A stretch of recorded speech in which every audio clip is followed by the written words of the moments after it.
Hello and welcome to 360 Gamercast Halloween Special! Woo! I'm your host Mark Webb, gamertag PSNID Steam ID Webby360G, and joining me on this very fine evening is... What's your favourite scary movie? Big fights. And Demon Knights. How are we both doing? Very good. Looking forward to this podcast. Yeah, so this is a Patreon exclusive episode. We are actually doing the next main episode recording on Halloween, but obviously that show doesn't go out till after Halloween has happened. So this is a Halloween special where we will be talking about some games, but it's more about our favourite horror games and favourite horror movies. So we're going to go and run down those, and Damo wants to talk about some actual, spooky things in a fun way as well, so we're going to do that as well. So I hope the patrons enjoy this episode. If you're not a Patreon subscriber, what are you doing with your life? Subscribe now at patreon.com/360gamercast. If you forget that link, just head to 360gamercast.com. The link is on the main page there. From £5 a month, you get an episode every single week of the year, plus every single special episode like this one. So you are missing out if you're not subscribing. Do it now. So, shall we get straight into it, guys?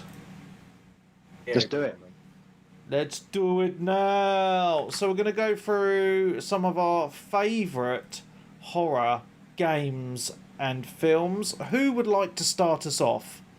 Well, I've got a couple written down actually, so I shall kick us off with my favourite scary game. Yeah. Although it's not so much as a ghost game, it's Alien Isolation. That is on my list. Yeah, so that game is it came out 2015ish, I think, and I must have completed it about 10 times over the years. Wow. Different difficulty settings and stuff until I did it on the hardest level, which was pretty bloody hard. But yeah, for me, it's one of the most atmospheric, scary games I've ever played. The alien is scary, and plus you don't have any actual weapons to kill the alien with. Yeah. So it is a game like hide and seek sort of thing. But the cyborgs are probably the scariest thing. You can be creeping around and you turn around and all of a sudden one stood there with its glowing eyes going, "Come with me," really calmly. I don't think they ever walk, but they're really fast. Yeah. So yeah, that's probably my number one scary game. For me, with Alien Isolation, what I remember most about it, as you say, is just the atmosphere with it, especially for the first kind of half of the game, because it's just you and the alien. The alien is stalking you, and if you've got headphones on, especially, when you can hear it in the background above you or whatever, it uses sound very, very well. This game. It does use sound really well. Like you say, I used to live up in the middle of nowhere in the sticks, and I was in the house on my own, lights off, with that game on, and as an adult, you don't really get that sort of spooky scare much these days. But yeah, that scared me. That game. Yeah, and it's just and the title is so well done as well, because you do feel very isolated because it's just you're the only human on the space station. But what I felt was, like, the second half of the game, it got a little bit more actiony because you were fighting against the androids, and that just kind of ruined that tension a little bit for me, just because you weren't just concentrating on the alien. It was, you had the fights against those robot things, but it was still a really great game. And as you say, it's very psychological in a big aspect, because you can't all go guns blazing against the alien.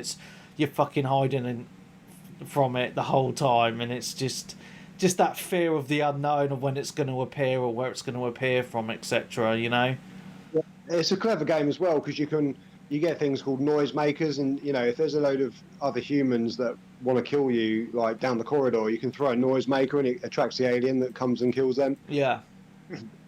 So, but yeah, like what you were saying about the androids, I found it does sort of step away from the alien after a while and go into the androids, and it is more of a action I don't know if I can call it an action game, but there is more action with the androids. But I found them to be even more scary than the Alien.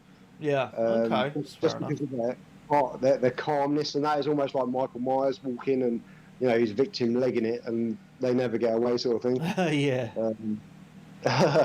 But yeah, so that's probably, unless I'm forgetting anything, that's probably my number one scary game. A couple of others. A few years ago, I played Until Dawn. Oh, okay. Have you guys played that? Yeah, Until Dawn's awesome, man. That's a Yeah. good game. Yeah.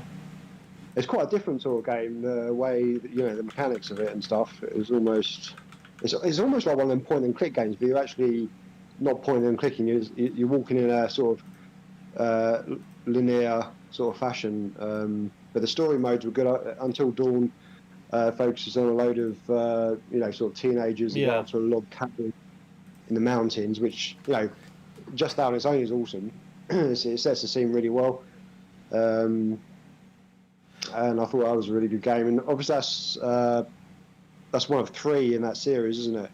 Well, You've got the well, Until Dawn is its own thing, and it's kind of like an interactive movie in some aspects, isn't it? And the same devs actually went on to do the Dark Pictures games, that's which what I think mean, you're like what you're alluding to. The Man of Medan, and I'm currently playing Medium, The which is the new Medium. one. Yeah, which is the new one from. Is it the Dark? What? Dark So the Dark Stories? Pictures. What? So they've made 3 games, and the third one only just come out last week. So they've got Man of Medan, Little Yeah. Hope, and House of Ashes. Oh, okay, so I'm playing a game called Medium, which I was led to believe was part of the Until Dawn series, and it plays exactly the same. Medium? No, no, no, no, no, no. That's made by an independent developer, and it's kind of like old school style kind of horror type game. All right, it plays exactly like Until Dawn. Are you talking about the right game here? Because I have played the Medium, and it doesn't play anything like Until Dawn in my opinion. It's actually in my PlayStation at the moment, and it's off, so I can't really get it out. But it's one of the rental games from Boomerang, and yeah, it's a really new game. So I don't know if you've. It's not called The Medium; it's just called Medium. Okay, well, how does it start? Because tell me about it, because I have played the Medium because it was on Xbox Live Yeah, Game. It was on Game Pass first. You play as a girl. Yeah, and you can have out of body experiences and stuff. Yeah, no, that plays completely different in my opinion to Until Dawn, mate. Because you actually there's less of that decision making, if that makes sense. You know, in Until Dawn, there's all the decision making, and it's heavily on story, whereas the Medium is it's more exploratory. I think the way I mean it plays like it is the way the character moves, and Right. you can't move the camera around, if you know what I mean. You just have Yeah. to walk in a certain direction, and that's it. Yeah. When was that out then? So it's been out on PlayStation less time than the Xbox. It's been on Xbox Game Pass for about a year. And Okay. and then it got released on PlayStation only very recently. So yeah, you can have like a split screen, and you have like Yeah. the modern day. Yeah. Yeah, Okay. yeah. All right. I stand corrected then. But yeah, that's a pretty good game. So yeah, Until Dawn. The Man of Medan was good, and a bit more of an old school one. I think you've got a new list actually. Is Alan Wake. Oh, of course. I mean, the Alan Wake remaster is out at the moment. I'm currently replaying Alan Wake. Is that out already? Is it? Yeah, the Alan Wake remaster come out a few weeks ago, didn't it, Nicky? Nicky actually finished it. That came out middle of September, I think. Yeah. Or the first week of October. Yeah, It's been out a while. Finished it. Yeah. It's not a very long game. You could do it in like 8 to 10 hours, including like the DLC and that. Yeah. I think.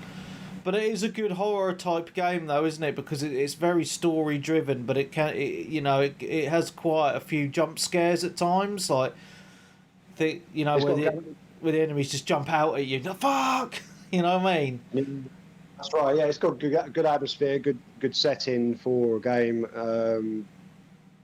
and yeah, it just draws you into it. You can turn the Yeah. lights off and get sort of sucked into that world. Yeah, 100%. Yeah, it's really well done. Yeah, so that's probably a few of my scariest games. I'm probably forgetting some. I've had some good times with Resident Evil. Yeah, I mean, you can't mention horror games without the Resident Evil series. I still think the older ones are the best, though. I mean, the original.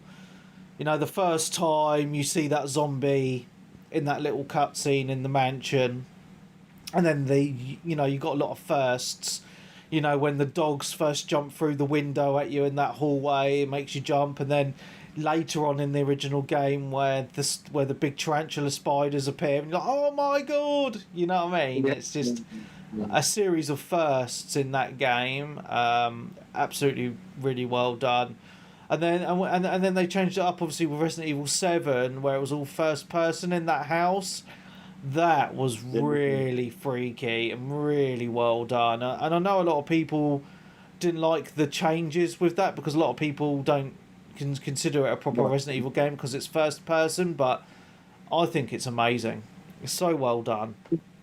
Yeah, and that brings us on to how good VR is going to be in the future, in horror games and stuff. So fuck that.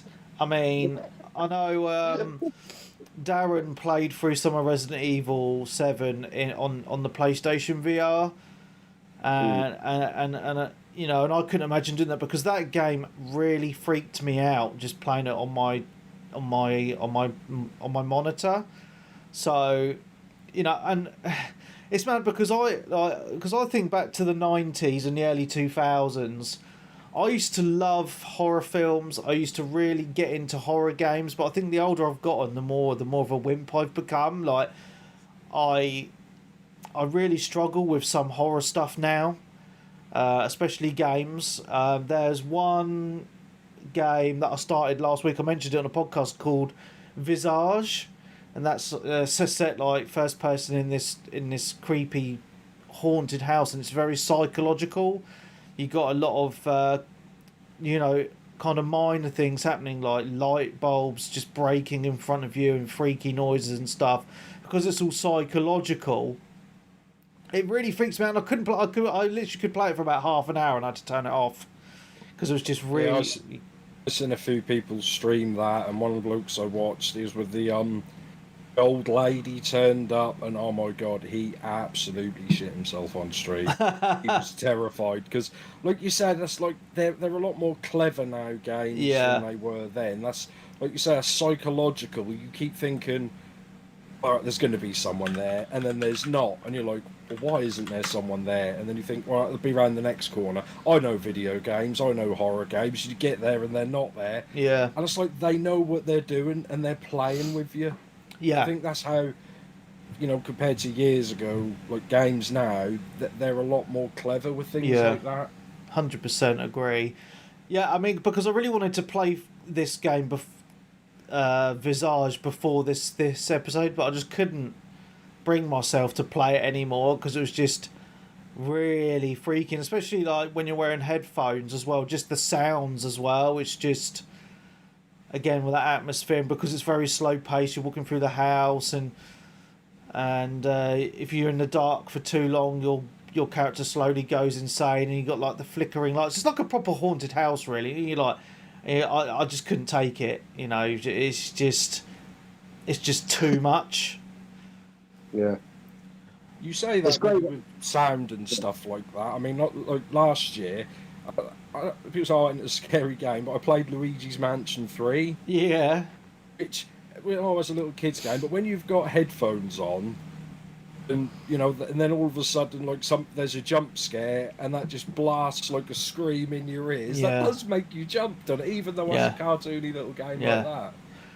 Yeah, that's the thing. I mean, because the thing is, like, because I do 99.9% of my gaming at my PC desk, and I'm always wearing my headphones for the optimum experience, and I have them quite loud. It just adds to that atmosphere because it really sucks you into the game a lot more. And I have to say, one of the most scary games that I have ever played is a game called Phasma Phobia. Have you guys played this? I haven't played it, but I know what it is. I've seen people do it. So, this game can actually be played in VR as well, and I know a few people that have played it in VR and actually absolutely shit themselves. I've played this just obviously without the VR. It's up to 4-player co-op, and it's basically your ghost hunters, and you go and hunt ghosts. A bit like that TV show, that Ghost Hunter TV show. That was a load of crap. But, so you're using like all proper equipment, and you can pick it all up and all that sort of stuff. And there's all different locations. So the first location is just your bog standard house. And it's quite a modern type house, so it kind of eases you in because later on other levels open up, like a haunted mental hospital, a haunted school, like an old type spooky house, etc. And you go and all 4 of you go into this house. Like I'm just talking about the first one. So you start off in a van, and you can set up like cameras, because in the van outside you've got the CCTV cameras, so you can set up cameras in the house and set up like heat sensor, to see like the temperature drop, and you can put like a book down with a pencil, and the ghosts might write in the pencils, and it's all different types of spirits, like your normal ghosts, your poltergeist, all that sort of stuff in there, and you've got to investigate like what type of spirit, ghost, poltergeist it is, right? And I've played this game a few times with people online. I haven't played it for a while, but you do not want to get left on your own, especially in the dark, because like freaky things happen, like sounds happen, or you can actually like just get spooked to death. Like you'll see something really freaky, and then you'll just like be game over for your character, because it'll just fuck your mind up. But it's like I've had a few experiences, like we were all like walking around the outside of the house. You can have camera, and you can take pictures of the ghosts and stuff as well. And like we were standing outside this window, and we could hear things happening, and I was like, I'm going to take a picture, because like sometimes real life people say that you can only capture ghosts in photos, even though you don't see them in real life. So I took a picture, and then I looked at the picture on the camera, it was digital, and there was this really freaky fucking like demon on the picture. I was like, oh my god, this is really freaky. We've done the investigations on there as well, where they've written in the book that we've left in the haunted room, and it's like, get out now, or so, something fucked up like that. And it's just that atmosphere of playing that game, and you just don't know what type of ghost is in there or what's going to happen. It's really scary, because it's just you can't run or anything either. It's just all that very kind of slow paced. You're doing investigations, and you don't know what's going to happen. Webby, did you play that fairly early? Because I don't know if either you forgot or remember, because you actually can use your microphone in the game to talk to the ghosts and stuff like that, and so what's like, are you there? Is someone there? And that, the game can't hear everything you say, but certain catchphrases and things you can say can affect you. And I just thought that is really clever, because at the moment when we're playing video games, interacting with them, it's just through, watching the TV, listening to the sound and pressing buttons. Actually to be able to talk into a microphone and the game understanding. I'm surprised none of the big boys, the bigger games, because this is kind of an indie game. I think I'm surprised none of the bigger people haven't done something like that. Yeah, I know, and there's something that I was going to mention. So I was in a game with a few random people, and we were all chatting, in the game chat, and they were like, whatever you do not swear, because if you're in a room and you start swearing, you'll really piss off the ghost, and we'll start doing stuff. I was like, oh, okay. But then there was one time I was playing, and we were struggling to find the ghost in the house, and the one dude was like, right, I'm going to stand in this room in the dark and start just saying fuck over and over again. just to see if anything happens. I was like, oh my fucking god. So this dude, he started going, fuck you, you know, and then the lights started all flickering in the room and the temperature dropped. I was like, oh my fucking god. I was like, oh my goodness. You know, it's really freaky. It really is. Yeah. Just imagine you playing that in VR. Oh, couldn't do it. Like Leon just coming up, Mark just tapping you on the shoulder, and you just absolutely lose it. Lay her out, Roy. I wouldn't be able to do it, man. It'd be too freaky. But you know, it's a really cool game, and it is a really good game to try out in co-op, because you're all talking to each other and you're all freaking each other out sometimes as well. But you know, it's just quite interesting from the perspective of the investigations, because you can set up the cameras in different locations, and you get back to your, you know, into your van outside, and you're just watching the cameras and flicking through them, and you can see like orbs floating past or things moving across the screen and stuff like that if you've got it in the right place. So it's just quite cool, and it's down to you to figure out what type of spirit is in the house. So you have like a little book, and you get to choose. You choose the evidence, and then you choose the type of ghost that it is, and then if you get everything right, you get awarded more points for unlocking certain stuff later on in the game, like levels and stuff. But yeah, it's definitely one of the best horror type games I've played, especially because it's with people. Because as I say, most of these games, most horror games, you're playing solo, so you feel very isolated. But you know, it's just very unique to be playing something that's freaky, but playing it in co-op. Yeah. So yeah, I mean it's PC only, which is a shame, because I think it would work well on console as well. How old is that game, Robbie? When did it come out? I don't know when it actually came out, to be honest. I can check. I mean, I've had it about a 5 year. years old, maybe. No, is it? So I'm pretty sure. 2020 it came out. 18th of September 2020. Yeah. Was it in, I think it might have been in early access. It's still in early access at the moment. Oh. Yeah, it's $10.99. And what's that called? Phasma Phobia. Oh, okay. Yeah, that sounds like a good game. It'd be good if it came out on consoles. Yeah, I mean, I've got one of my mates on my Steam friends list, Red Tone, who I game with. He's played it for 265 hours. Wow. He loves it, and I've played it for 3 hours. So is it a realistic type game? Yes, yeah, it is quite. Yeah, it is realistic. Yeah, yeah. Cool. Yeah, it's That sounds really good. well done. Really, really well done. So I recommend, if you've got PC, check this game out. It is really well done. And if you know, especially if you've got people to play it with as well, it just makes it a more fun and crazy experience, you know? Because you're all chatting to each other, trying to figure it out, you know?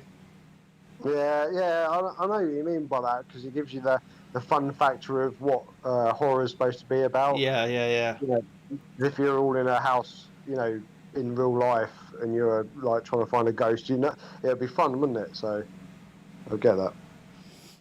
Yeah, so, it is a really good one, to be fair. It's probably the best horror game to play, in my opinion. It's the most unique one. Yeah, 100%. If you want to listen to the rest of this week's Halloween spooky episode, you need to subscribe to the Patreon. Just go to the website, patreon.com/360gamercast. From as little as £5 a month, you get an episode every single week of the year, as well as every single special episode, including this spooky one. So do it now. Woohoo!